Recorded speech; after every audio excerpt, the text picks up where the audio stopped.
आज हम आप लोगों के साथ तुलसीदास पर चर्चा करना चाह रहे हैं। तुलसीदास को बहुत सारे लोग कहते हैं कि रामायण का रचना उन्होंने किया, रामायण का रचना उन्होंने किया। यह बात बिल्कुल सटीक है। तुलसीदास ऐसे नहीं कोई तुलसीदास बन जाता है, उसके पीछे भी बहुत कष्ट सहने पड़े थे तुलसीदास को। तुलसीदास के बारे में कहा जाता है कि बहुत सारे बातें ऐसी थी जो कि किताब साबित नहीं करता, लेकिन उनके बारे में कहा जाता है कि उनको एक बार पत्नी से बिछोह हो गया था। पत्नी से थोड़ा मनमुटाव होने के कारण उन्होंने 31 वर्ष की अवस्था में घर को छोड़ा था। लेकिन एक बार उसके जीवन को जानते हम लोग कि तुलसीदास कैसे थे, क्या रहा उनका। तो इसका तुलसीदास का जो जन्म है वह 1543 ईस्वी माना जाता है। इसका कोई सटीक पॉइंट नहीं है, लेकिन जन्म को 1543 एक अनुमानित तौर पर माना गया है।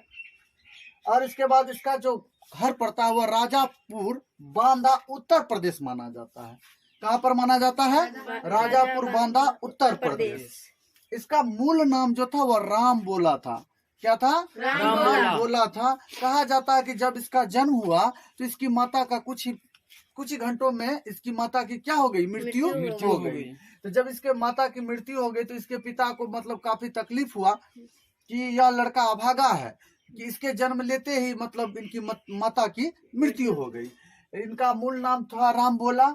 इसके माता का नाम हुलसी, माता का नाम हुलसी और पिता का नाम आत्माराम दुबे, पिता का नाम आत्माराम दुबे। जाति से यह ब्राह्मण थे, जाति से यह ब्राह्मण थे। इसकी पत्नी का नाम रत्नावली। इसका रत्नावली से शादी कर दिया जाता है। लेकिन इनको जो इनकी माता की मृत्यु के बाद इनको जो पालने वाली माता कहिए या फिर प्रतिपालिका कहिए, प्रतिपालिका दासी के रूप में चुनिया थी। प्रतिपालिका दासी के रूप में चुनिया थी, जिन्होंने इसका लालन पालन किया, जिन्होंने इसका लालन पालन किया। तो उसके बाद कुछ ही दिनों के बाद इसका शादी किससे कर दिया जाता है? रत्नावली से। रत्नावली अच्छी थी, अच्छे परिवार से भी ताल्लुक रखती थी। और इन दोनों का जो था एक विवाह का जो संबंध होता था उसमें कुछ दूरियां आ गई। कुछ दूरियां आने के कारण 31 वर्ष की अवस्था में, 31 वर्ष की अवस्था में इन दोनों का शादी का जो रिश्ता था वह टूट गया था। तो प्रतिपालिका इसको पालने वाली जो माता थी वह कौन थी? चुनिया। तो इसका जो दीक्षा गुरु है तुलसीदास जी का, दीक्षा गुरु नरहरिदास जी है। कौन है? नरहरिदास जी। लेकिन इसका शिक्षा गुरु जो है शेष सनातन जी है। शिक्षा गुरु कौन है? शेष सनातन जी। इन्होंने मानस का रचना किया। मानस, जिसको हम लोग गांव देहात के भाषा में रामायण भी कहते हैं, कि रामायण का रचना किया। तो मानस इनका प्रसिद्ध रचना है। तो उनको यह राम सीता का जिस दिन विवाह होता है उसी दिन इन्होंने लिखना उसको प्रारंभ किया था। इसमें कुल इसको 2 वर्ष 7 महीना 26 दिन लगा था। कितना दिन? 2 वर्ष 7 माह 26 दिन इनको कुल लगा था। तुलसीदास जी का जीवन जो है काफी कष्ट भरा जीवन रहा था इनका।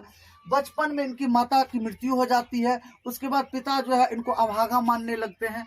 ऐसा कहा जाता है कि पत्नी जब होती है तो फिर पत्नी से भी उनका घनिष्ठ संबंध नहीं रह पाता है, और वह क्या होता है, वह भी रिश्ता टूट जाता है। और इसको शिक्षा ग्रहण करने में भी शेष सनातन के पास जाना पड़ा। वहां भी इनको कई प्रकार की दिक्कतें आई। फिर दीक्षा गुरु के रूप में इन्होंने नरहरिदास जी को अपना गुरु माना, और इन्होंने प्रसिद्ध ग्रंथ या प्रसिद्ध रचना कहिए रामायण का रचना किया, जिसको हम लोग मानस कहते हैं। मानस का रचना 2 वर्ष 7 माह 26 दिन में इसको पूरा किया गया।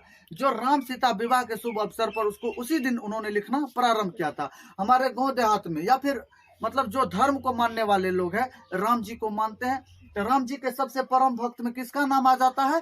तुलसीदास जी का।